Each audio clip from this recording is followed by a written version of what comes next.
Hello, everybody. My name is Jordan Goodsell. Welcome to the Broadway Q&A presented by Playbill and the Growing Studio. Every Monday and Wednesday, we sit down with different directors and music directors, composers, lyricists, choreographers, you name it. And every Friday, which is today, we sit down with different musical theater and acting colleges all across the country. For the latest information on all of our upcoming streams, please check us out on Instagram at Playbill and at the Growing Studio. Now it is my absolute pleasure to welcome today two magnificent universities that we have with us, and they are the University North Carolina School for the Arts and Ball State University. Please welcome Scott and Andre.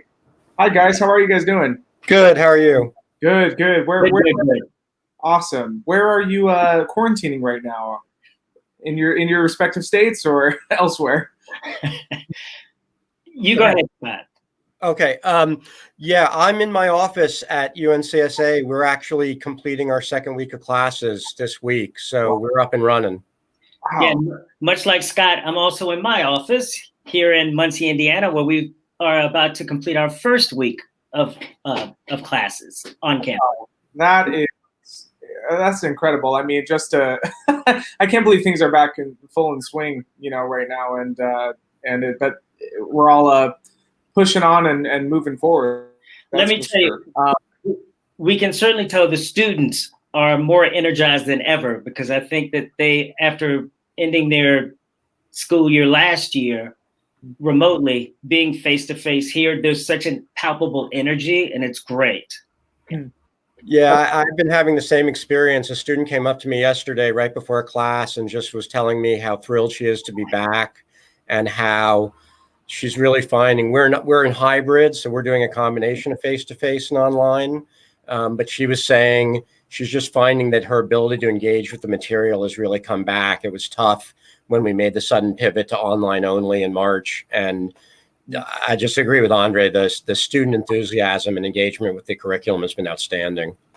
Yeah, I think I can certainly just only imagine as a college student how hungry we are, as also just an artist, how much we miss that kind of interaction. And this is so necessary, and it's great that we're kind of figuring out these adjustments to make during this time. So that's really great to hear. I'm definitely curious as to how you guys are, what challenges are you guys facing, both as like the university and maybe even individually as teachers during this time, with safety precautions, and how are you making the students feel comfortable with everything? Go ahead, Andre. Yeah, I'll tell you, Ball State is being extremely proactive. I mean, we had numerous meetings over the summer to prepare us for different contingencies, and luckily, here we are face to face. So there's so many protocols in place.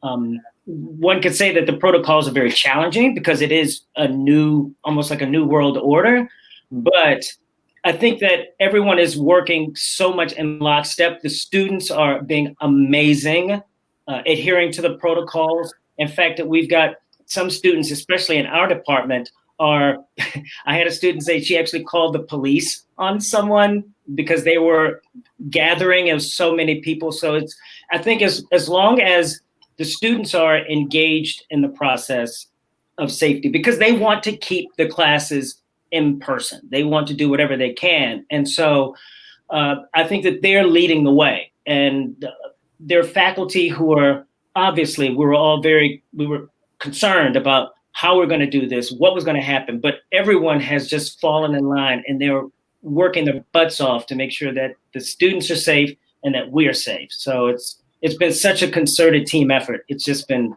amazing. So far, it's been amazing. Yeah, same for us. Some of the protocols we're using are we've taped out work areas in each studio to make sure that when students are in a studio, they're still maintaining 6 feet or more social distance. For singing, a lot more. We're making sure we have at least 15 feet of social distance for singing, because singing, the science is telling us that singing creates more respiratory droplets, and the respiratory droplets go farther. We've got mask protocols. We have measured and created new occupancy limits for every one of our classrooms and studios. And those occupancy limits are based on whether it's a seated class or whether it's a class that involves movement, because that movement, obviously fewer people in the studio. Everyone, like Andre said, the students really want the classes to keep going. So they've really been with these protocols and following the protocols, wearing the masks. Every once in a while, someone doesn't wear a mask, but for the most part, everyone, faculty, students, staff alike, have really been great about following these protocols, developing them and following them. But here's the thing at Ball State, it's almost like when you see a student, because I've had other students tell me when they see someone not wearing a mask, they are literally glaring at them and trying to decide if they should engage that person. And of course, I'm telling them, no, it's their right not to wear it, but we have to just make sure we take care of ourselves in a way so that, and actually dealing with, Scott, you mentioned some of the specifics of what you are doing. We are doing the exact same thing here. We all faculty, we were engaged with, we're given a care package of sanitary wipes, bleach wipes, and things that we can, when we go in the room, we rub it down, we wipe it down so that during the class, it's just a matter of minimizing the contact tracing. That's what we're trying to do. And we've also set off squares in our even dance studios. People are working in specific areas. And much like you just said, Scott, in our singing studios, there's the protocols. We're pushing the limits of how far back, further than the recommended guidelines, so that we can try to work as safely as we possibly can. Absolutely. Yeah, we're also using plexiglass dividers in the classrooms, face shields. We've also installed in all of our classrooms and studios Logitech camera systems, so that, for the hybrid model, we've got usually a cohort that's in the studio, but it's usually not the entire class, because with the changed occupancy limits, the entire class can't all be in the studio at the same time. So, if there's 18 people in the class, we don't have 18 in the class, but let's just say there's 18 people in the class, 6 people in the studio and 12 are online, participating in the class online. But so that it wasn't just sort of the Zoom experience that everybody was having in the spring that is physically straining as well as kind of psychologically straining. We've installed camera systems in all the studios so that you've got a camera that's taking in the whole classroom. We've also got cameras in the remote studios for dance and movement, the rest of the cohorts in remote studio, so the faculty member can see the remote cohort and see all the work they're physically doing in the studio as well. So one of the things we try to do with the technology is go well beyond the Zoom model and really use a lot more camera, wider lens, more able to manipulate where the camera is focusing in the classroom. A lot of things that we think have improved it from what we were able to accomplish when we had to make the jump so quickly in March. Yeah.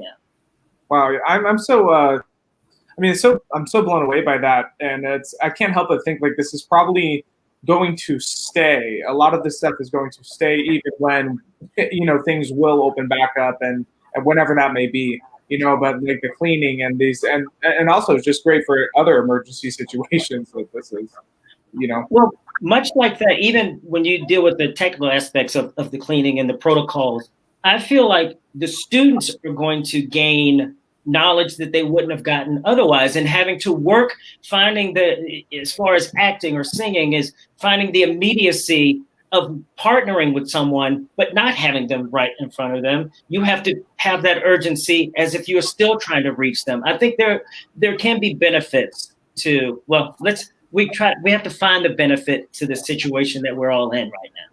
Yeah, I couldn't agree more. And it's an act of creativity to figure out how to address the problems we're facing. And we try to encourage our students to think about it that way. It's like we have to come up with creative solutions to these problems.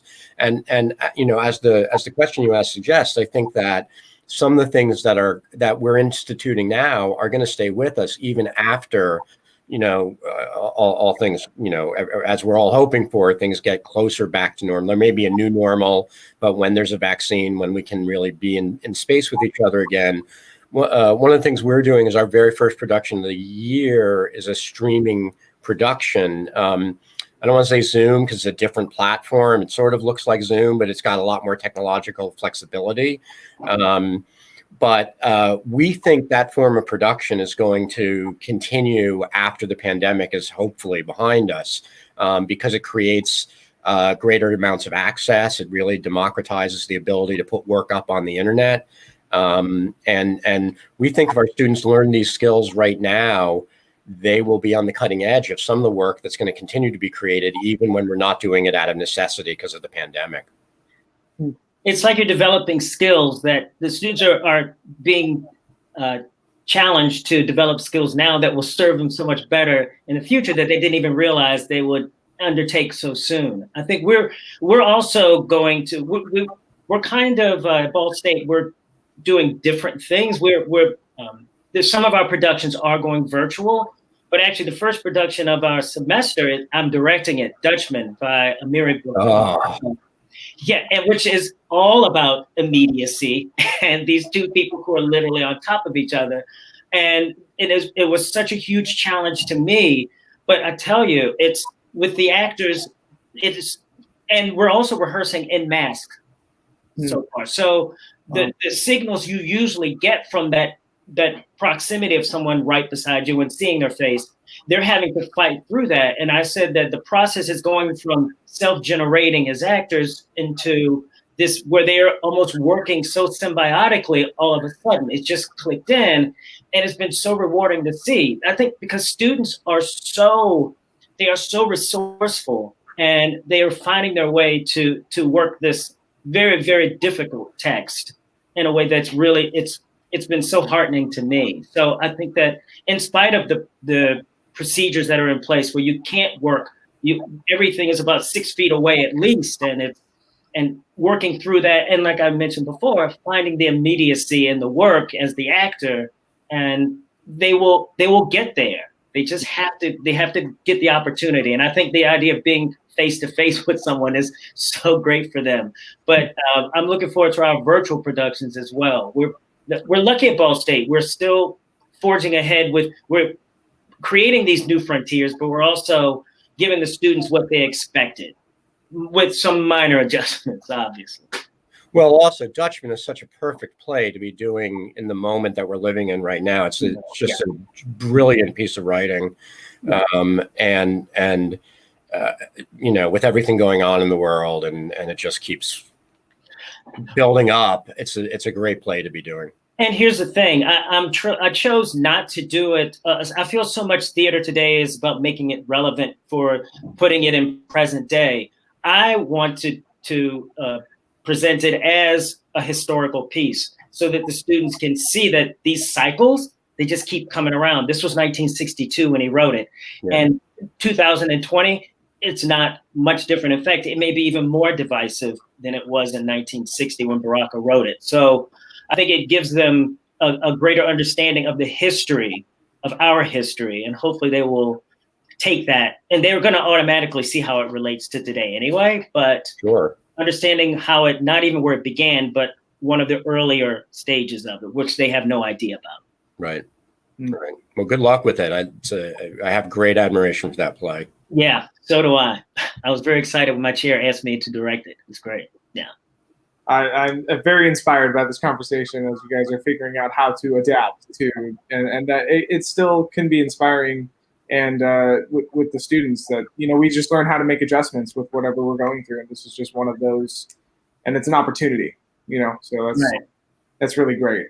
We do have our first two special guests here, and for the broadcast, this is from University North Carolina School for the Arts. Two students here. Please welcome Cameron and Brooke. Hi. Hi. Hi. How are you guys doing? We're good. Great. Where are you guys? Where are you guys located right now? In Winston. Yeah, in Winston-Salem. Amazing. Amazing. How are you guys holding up? You gonna go, Rick? Yeah, we're good. We're good. The faculty has been so responsive and wonderful with us that it keeps us inspired, and we're ready to, I know I'm ready to create and be back at school and obviously do it safely, but I'm excited. Mm-hmm.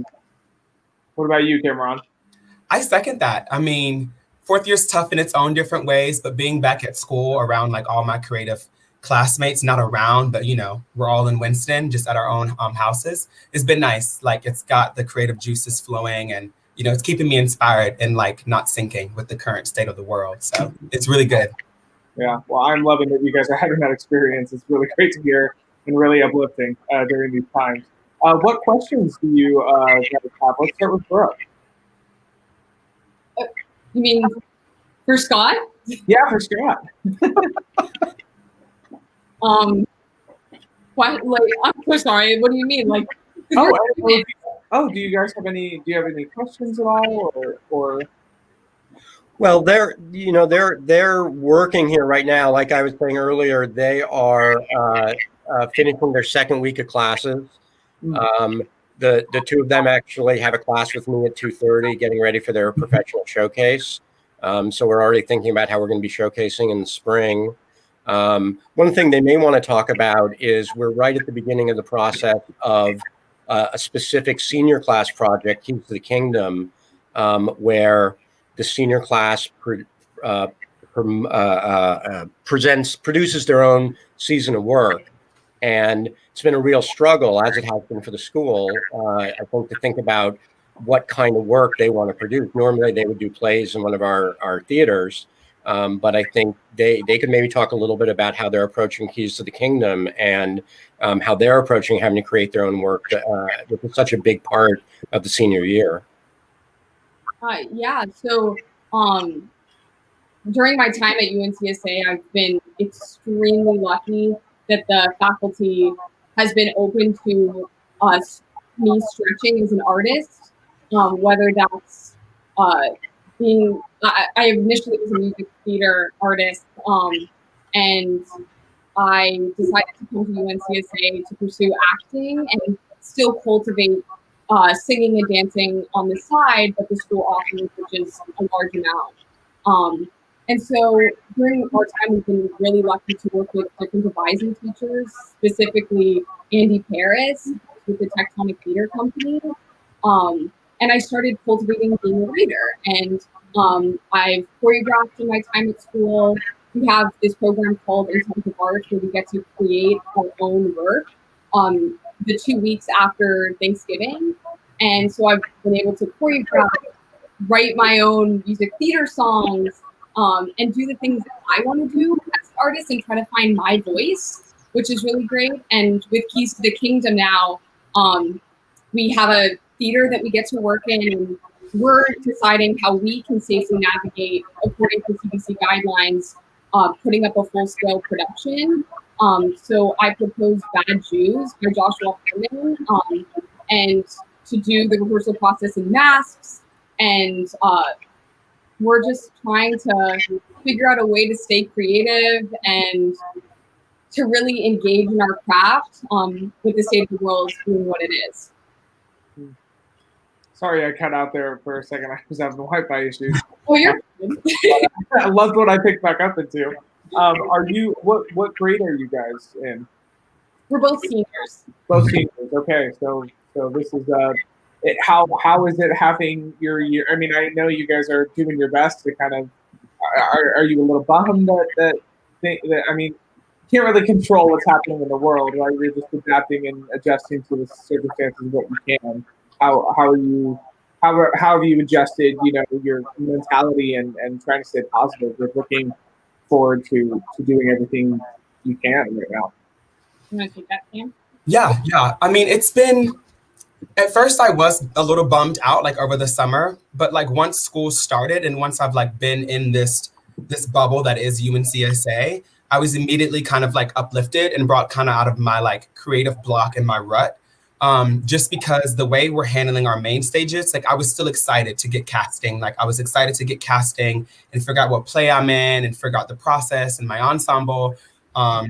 So yeah, no, I wasn't really super bummed out once school actually started, because the process of how we're handling our main stages and our classes, I think there's a benefit when it comes to some classes being online and some classes being in person, in like the hybrid form, simply because of like, before it was like really tough. Like everyone knows conservatory is hard and time management is hard and mental health is hard. but we were like having conversations on campus and within the School of Drama beforehand, like how can we better serve our students? And I think COVID has been like, obviously it's a curse, but it's been a miniature blessing that it's given us time to kind of actually breathe and be with ourselves and do some of this work in the comfort of our homes, which I've kind of enjoyed.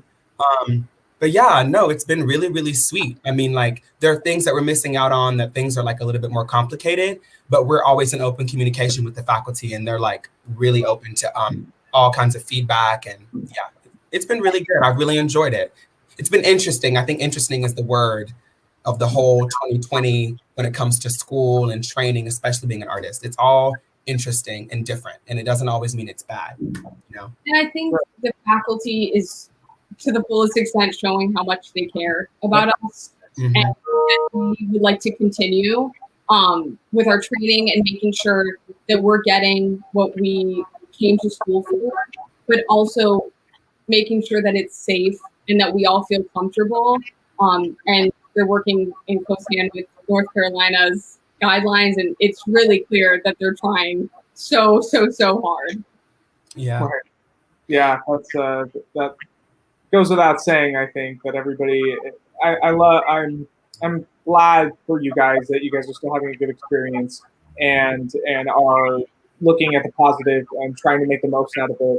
I'm just certainly inspired by you both. You guys are the future, and I'm looking forward to seeing what your careers are going to be like and what you're going to do and affect the community. So thank you both for joining us today. Really Thank you. Thank you. Yeah. Thank you. See you in class in 2:30. Yeah. Meet you. Nice to meet you. Oh, that was wonderful. Brooke is still with us. She's gone. Okay. You know, I think that it's what's been really great, which I think Cam was just speaking to, is the amount of we're all having to learn and grow together, faculty and students. I think it's giving the faculty much more of an empathy for what the students are going through, and vice versa, because we all know that we're depending on each other to make our to reach our goals. And what we've taken for granted, maybe even over the course of time, is in-person classes. It's face-to-face. That's what theater is. That's what musical theater is what acting is. But we now know that that's something that we're going to have to work together to maintain. And so as we're all learning and growing together, I think that's it. And it's gonna be another benefit that we all realize how much we rely on each other. Yeah. Well said. Well said. What I'd like to say about those two students too is that Cameron didn't bring it up, but Cameron's the senior class president, and they have been really involved in conversations we've been having with our students all summer about equity and how to create a more welcoming and more belonging culture on campus. Cameron has been really involved in that. Another couple of drama students who are the president of the Student Government Association and the Artists of Color organization on our campus, as well as 3 female identifying students that worked with those 3 campus leaders. So Cameron is one of a group of students who has really driven conversation around the issues happening in society right now, and really helping us figure out how to reduce microaggressions in the classroom, how to create better sense of representation in the casting process. The students really, in every possible way, I think, reinvigorate the campus and have, I think, helped us as faculty members and as administrators overcome some of the, honestly, fear and trepidation that faculty were looking at returning to in-person learning over the summer. I think once the students got here, it really reinforced for us that this was really the right thing to do. It's what you speak of, Scott. I think that's one of the things that I'm the most proud to be here at Ball State, because when all of the social unrest first began with the George Floyd incident, our department became very, very proactive and trying to understand, trying to find ways to be more inclusive. Now this is my fourth year here, and we've talked a lot about it, and I've seen some steps made, but over the course of just in the last few months, our department has initiated a 6-point plan for inclusion and for racial harmony, as it were. But one of those points is the fact that we've started a student advisory group that's the purpose is to find ways to enhance the teacher-student relationship. And I feel that I think that gives the students more agency and having a stronger voice.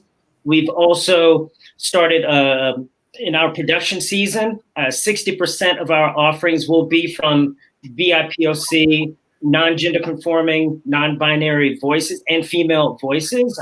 Even in our curriculum, we're going to have 4 new courses that are focusing on marginalized voices. And at least one of those 4 courses will be integrated into the goal is to have it integrated into our department core curriculum.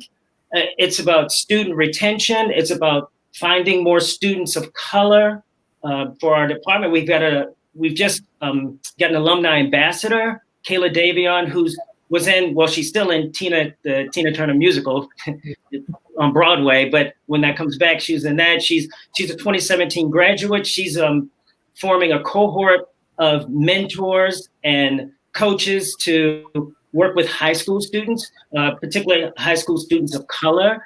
We're creating a fund that's specifically earmarked for students of color. Ball State, it gives me so much pride to be able to say that we're not just talking the talk, we're walking the walk. And these are institutional changes that are happening here. And I think the students feel that there is an advocacy and there's support from the administration. And I think it makes me say kudos to those in leadership in our administration. It's amazing. It really, really is.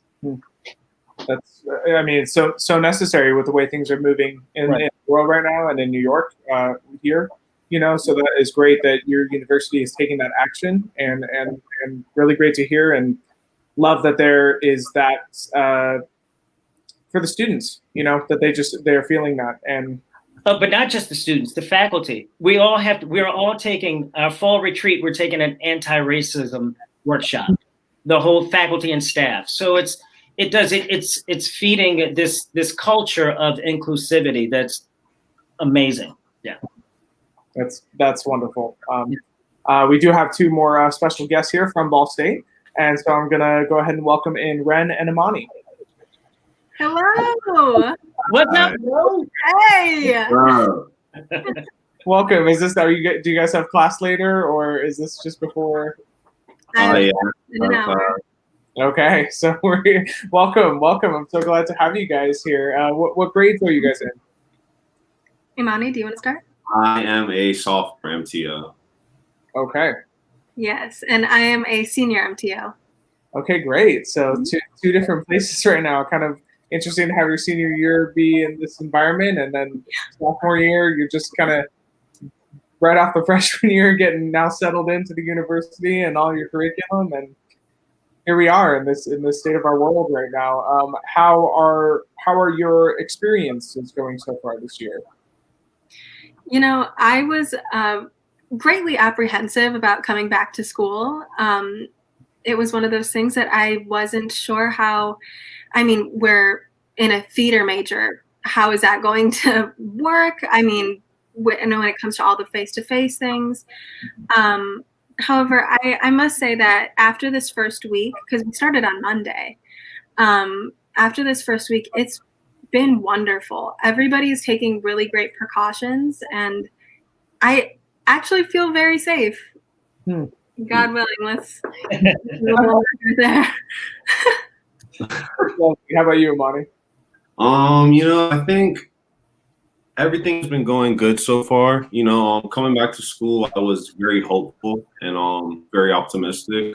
With everything that was happening before we came back, it was good to kind of get back to work, get back to actually doing like working on our craft and really like working with the art. Cause it's a time for healing sometimes for some of us, and especially me myself. It's a place of healing for me. So it's been good being back though. Yeah, I've been feeling safe too. I'm from Florida, so I've been in the heat of COVID. So I understand it. But no, I'm happy to be back. It feels good. That's awesome. That's so great to hear. How are you guys? What are you looking forward to this year, and with what's everything that's happening, and what are you guys excited about, or what are you bummed about? What are, if you want to talk just more about your overall experience and how you see this affecting you, and your university. I can speak to that senior perspective with showcases and cabarets and whatnot, how that's really been turned on its head.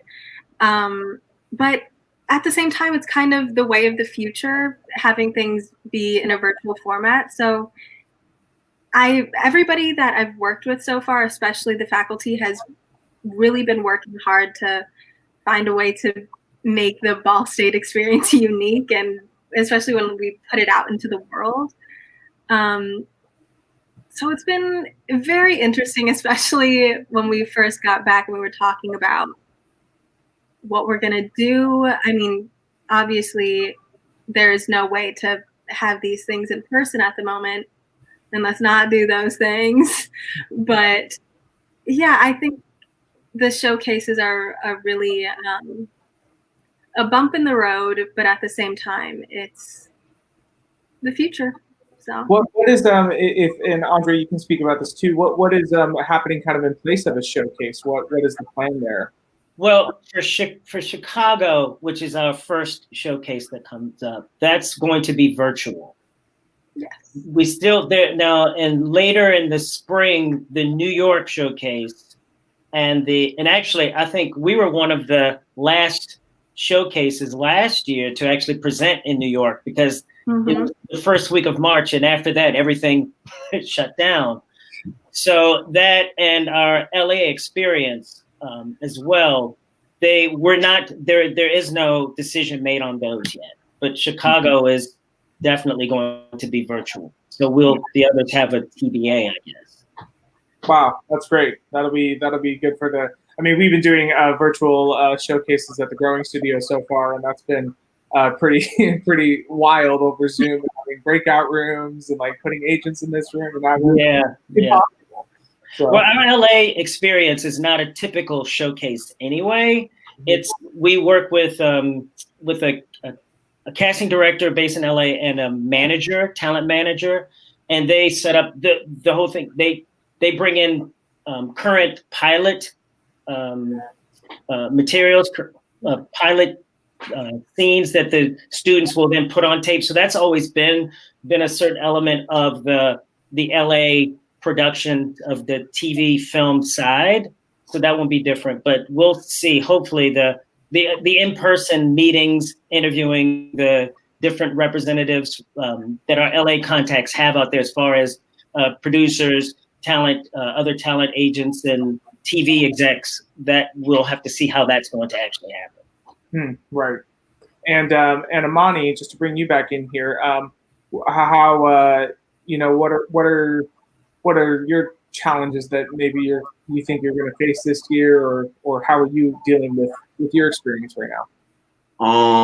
I can speak to this week first, because I don't know what is coming in the next week. But I can say first off, I think this week I'm very happy and content.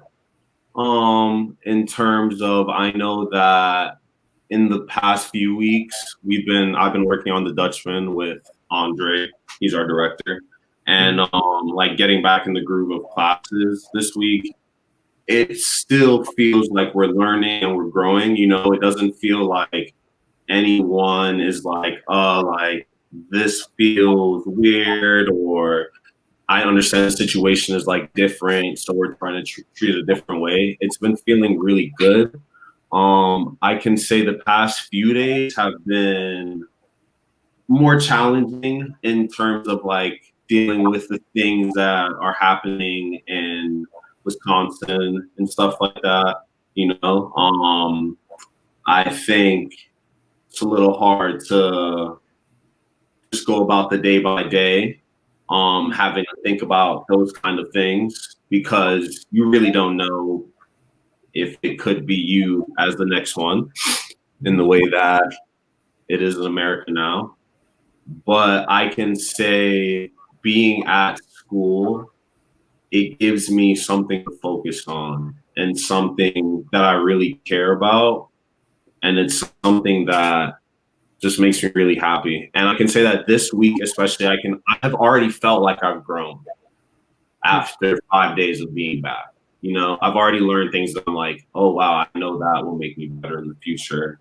And that'll help more. So, I'm optimistic about the future, I would say, and whatever challenges will be thrown at us, because it's what we want to do. So we're going to get it done however we can. I love it. That's the right attitude, and I think that's how it should feel too. Your first 5 days and that kind of growth that you already feel.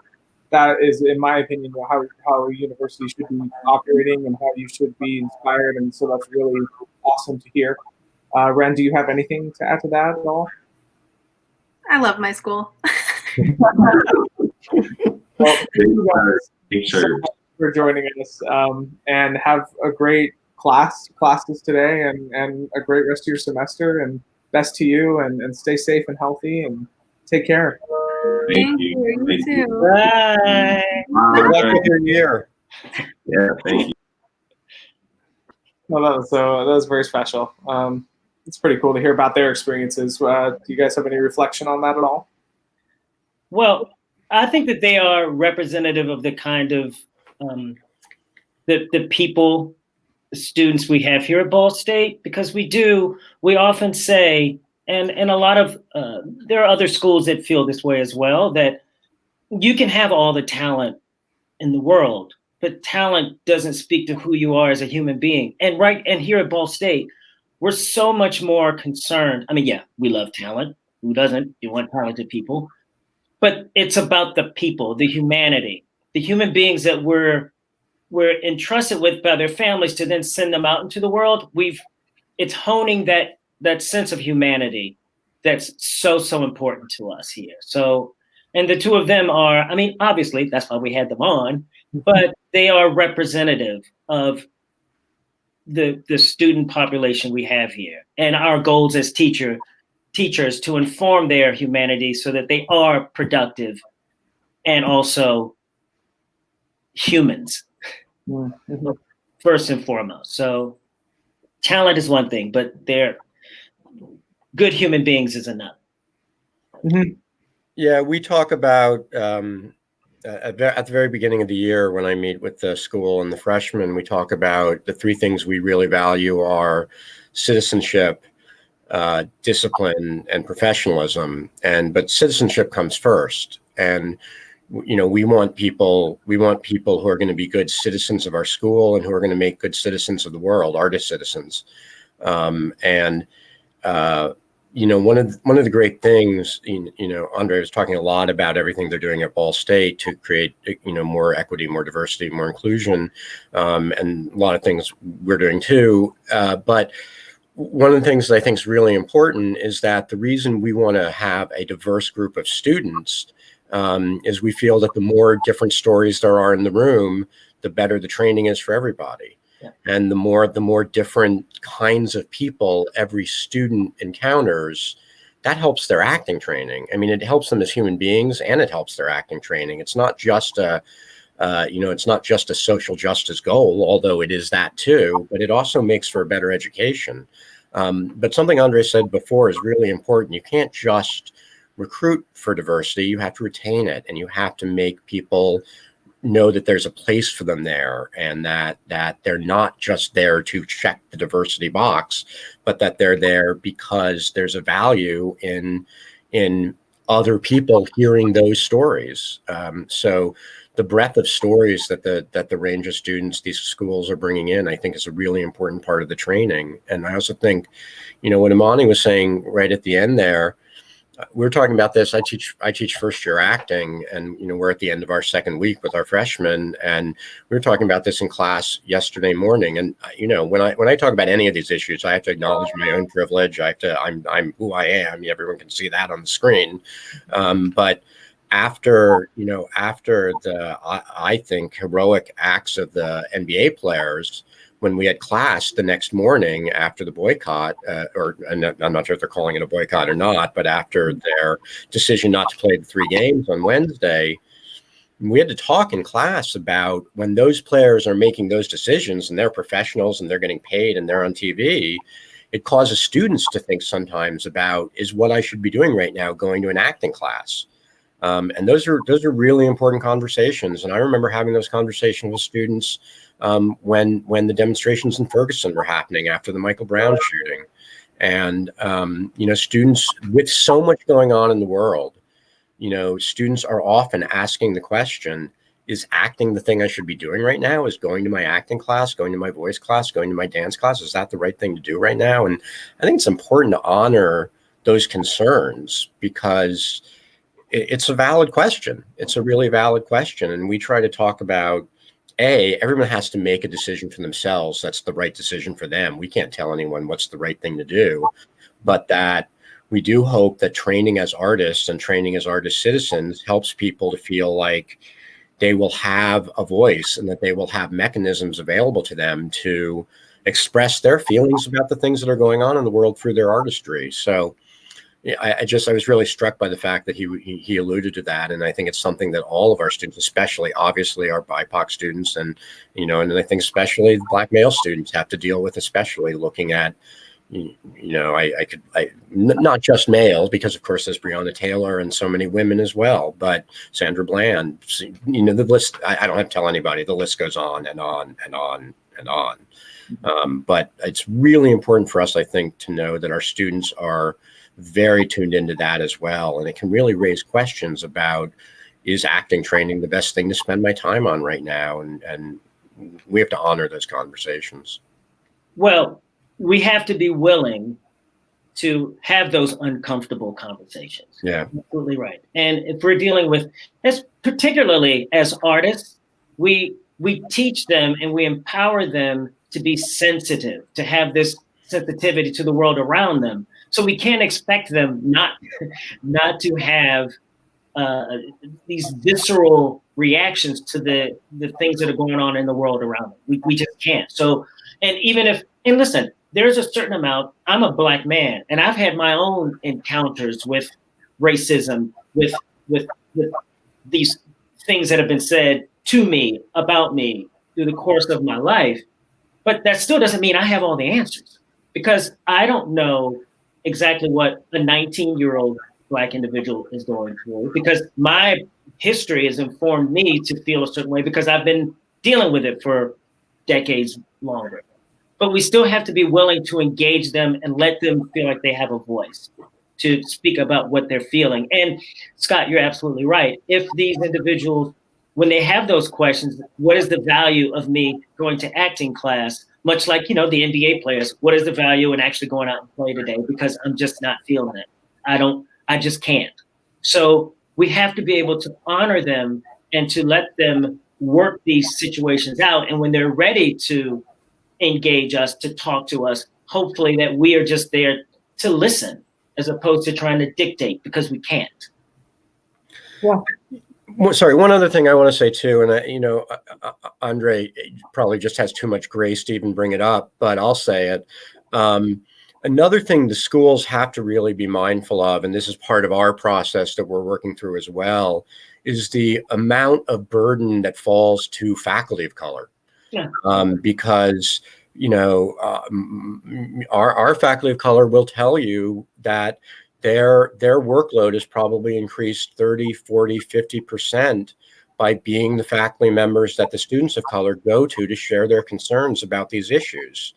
And it is a real burden. And I think that there has been a problem in higher education for a long time where administrations and faculties have turned to the administrators and faculty of color specifically and said, tell us how to fix the problem, right? That you must understand the problem, so you tell us how to fix it. And I think that's another form of, in my opinion, I don't want to speak for anyone else, but in my opinion, that's another form of racism.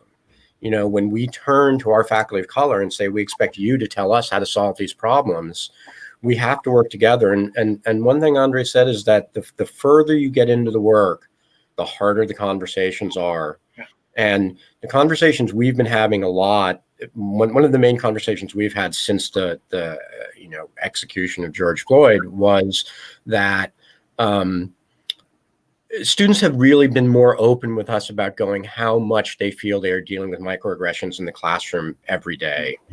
And one of the things that I've heard, not only from our students, but also, you know, there have been a lot of forums, professional forums that have been held over the summer that I've tried to listen to. And just hearing the amount of code switching, not only BIPOC performers, but also members of the LGBTQIA plus community, the amount of code switching they have to do to walk into a room to feel like it will be safe for them to be in the room, and that they're not, to try to avoid the microaggressions that are probably going to come at them anyway. And we're talking a lot now about the fact that in acting, one of the things we're looking for is authenticity, and just authenticity of behavior, and that the systemic racism of our institutions is such that a lot of our students don't feel they can even walk into the classroom as their authentic self to begin with. And for us as acting teachers, let alone as human beings, if you can't walk into the room as your authentic self, if you don't feel like you can do that, how are we going to teach authenticity in the artistry? So we're doing a lot of self-examination about the environment of the classroom, about the environment of the campus, about the environment of the curriculum, how important it is to decenter whiteness in the curriculum, all these things. And I thought the plan that Andre said they've enacted at Ball State, the 6-point plan, is so impressive, and we're trying to do many of the same things. But the further you get in the work, the harder the work becomes, and the conversations are hard and difficult and messy. And I admire the students for leading them and being willing to have them. Yeah. How do we improve that? I guess, you know, with just dealing with students walking in feeling like they can't be their authentic selves. You know, that's so disheartening to hear. But other than, you know, obviously listening to and being honest with everything that's happening, you know, and how they're feeling and regarding it. But I guess, how do we keep improving that? Well, I think you improve it by, number one, listening and truly listening. We always say as an actor, you know, active listening, right? So you listen, and then you do. That's why I say I'm so proud of our department here, because I feel like it's not just a matter of saying we can do these things. This is what we're doing. And if we give the students a voice in that.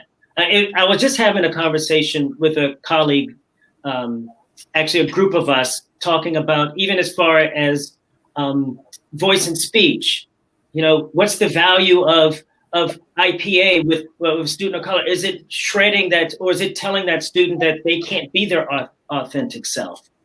And it was that was another conversation that I just sat back and watched this thread that we all had going, the acting faculty. And ultimately it was like, why shouldn't they? They should have that. All students should have that, but they should also be empowered to bring their own authenticity to it. It's not about stripping away, it's about adding to it. So when we have these conversations, it has to be a collaborative experience for everyone, right? Mm-hmm. So when we can truly feel that we are being collaborative, which is the art, I mean, that's the essence of theater anyway. When we can be collaborative, then we're not worrying about, oh, am I doing this thing that this person, the student of color, may find offensive? Because we won't, because we'll know that the student of color, as well as when we talk about diversity, it's not just students of color, it's everyone. So when we all have this ideology, this when it's part of the culture, in which, and I'll be totally honest, I mean, we're trying to get there. We're trying to get to that point at Ball State. We're not perfect, but the fact is we are trying to work to be better. It's almost like it's a microcosm of society at large. It's like I often say, just do better. Why do we have to be, why is it an either or? Why can't we be a true community? And I feel like at Ball State, we're working towards being a community. Yeah, there really is no there to get to. It's just a process. Yeah. It's just a process that keeps going, and you do the best you can. No one is perfect for sure. And I think most schools are really trying right now to look at how to make their classrooms, their curricula, their production seasons more inclusive, more representational, more diverse. And it is hard. It's hard, but necessary work. But like you say, Scott, I mean, and in my humble opinion, we have to stop talking about it and we have to actually implement plans to make that happen, right? That's what it comes down to. If it comes down to having a more diverse faculty, it's not just saying, okay, we're going to have this search and we're looking for someone diverse, but then you end up with what you already have or more. Yeah. So it's like I say, either you can talk the talk or walk the walk. And now we're being pushed in a gentle push, but pushed towards that kind of inclusivity.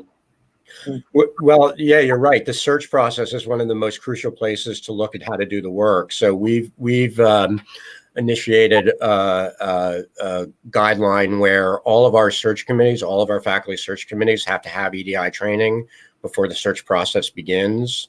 And if the goals of every search is if there are 4 finalists, that at least 2 be from historically underrepresented communities. And if 2 of them are not, the search needs to be failed and started again. The hiring process is one of the single most important places to look at how to do this work, I think. Yeah.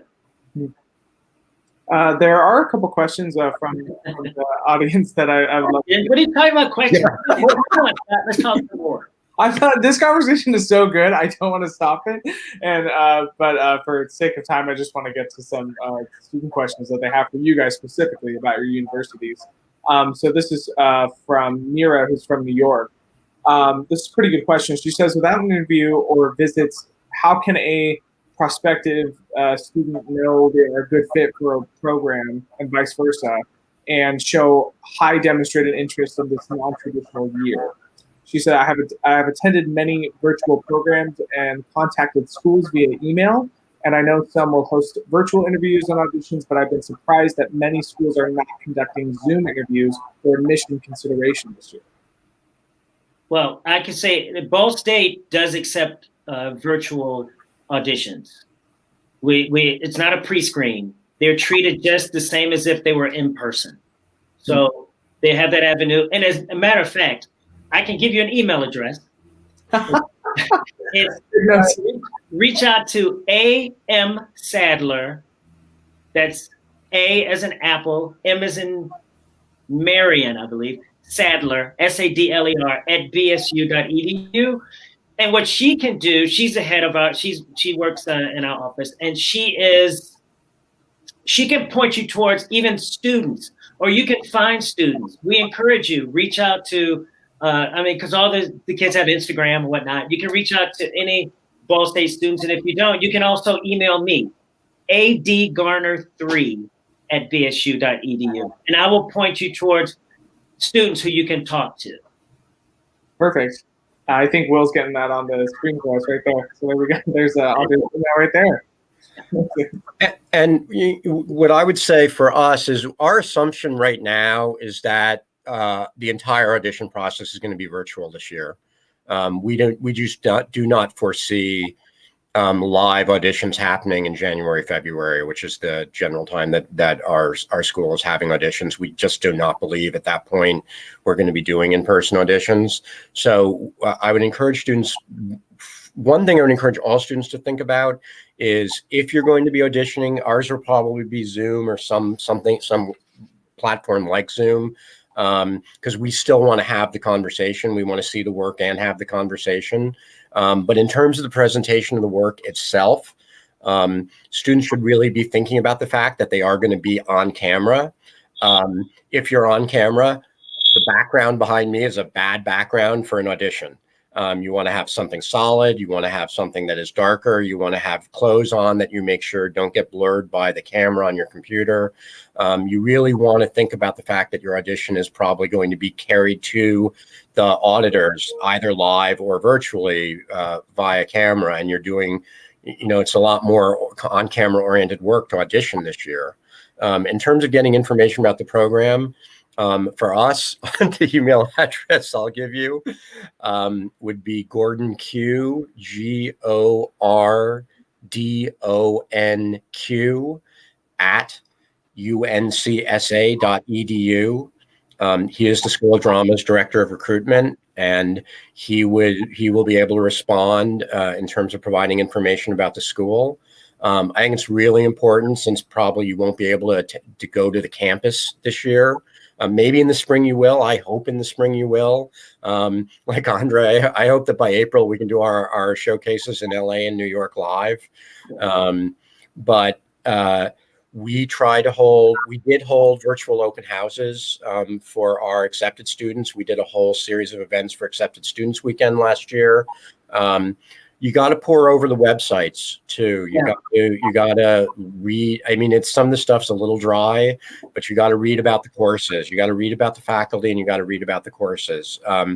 Mira's question is a great question, because one of the things that we say in the recruiting process is that every school is not right for every student, and every student is not right for every school. And it is really important that every student do as much research as they can into every school that they're looking at to find the school that's going to serve their own unique sets of needs as a human being and as an artist.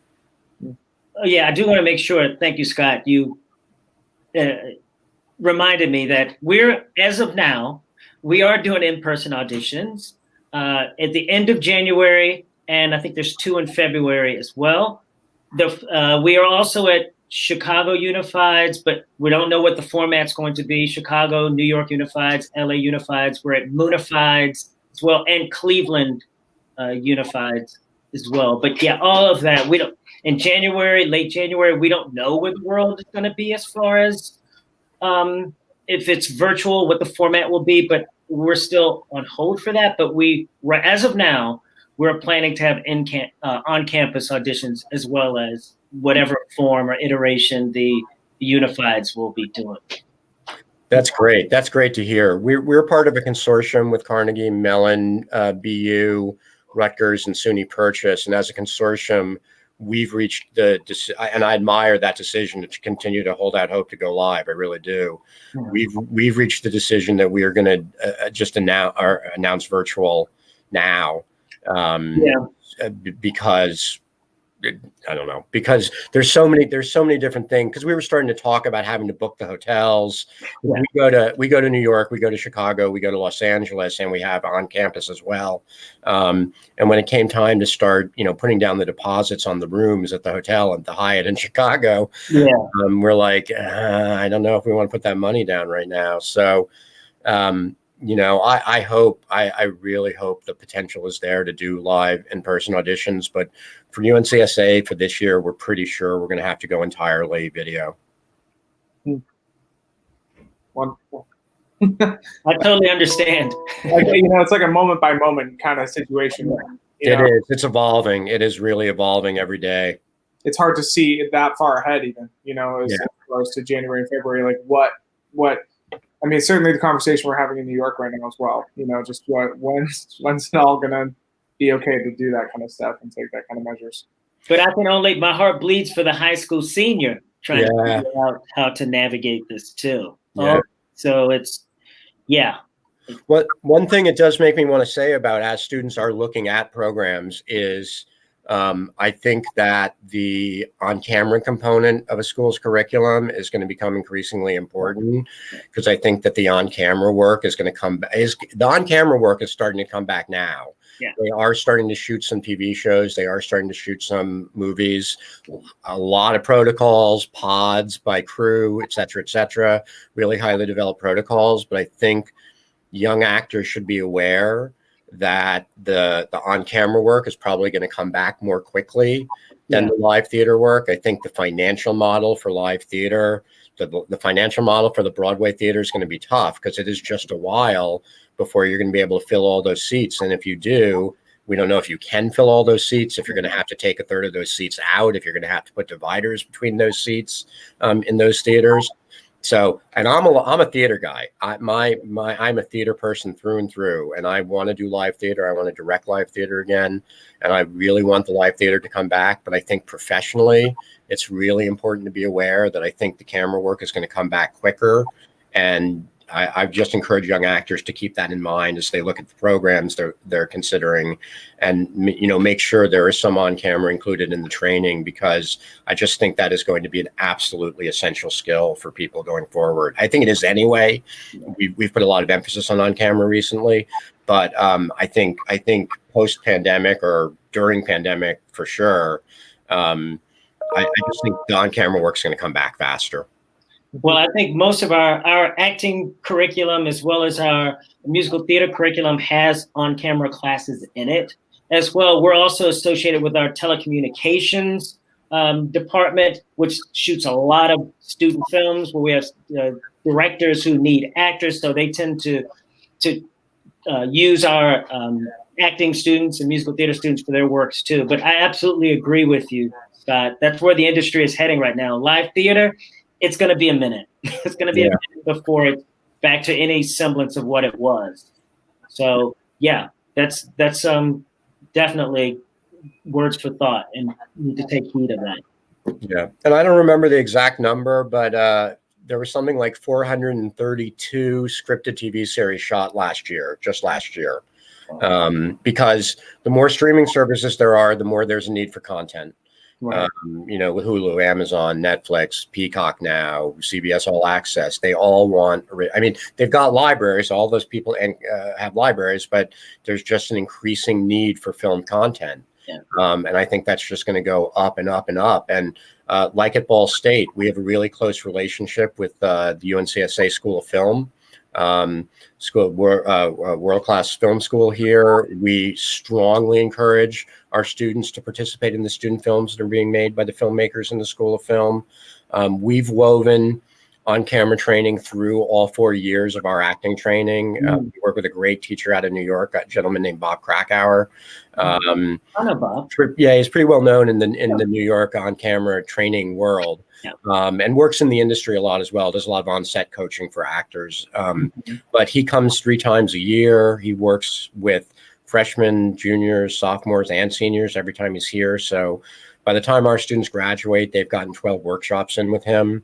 And that, I think, also makes them more useful collaborators for the student filmmakers over in the School of Film as well. Right. I wish we had more time to just man, I really have enjoyed both of your conversations.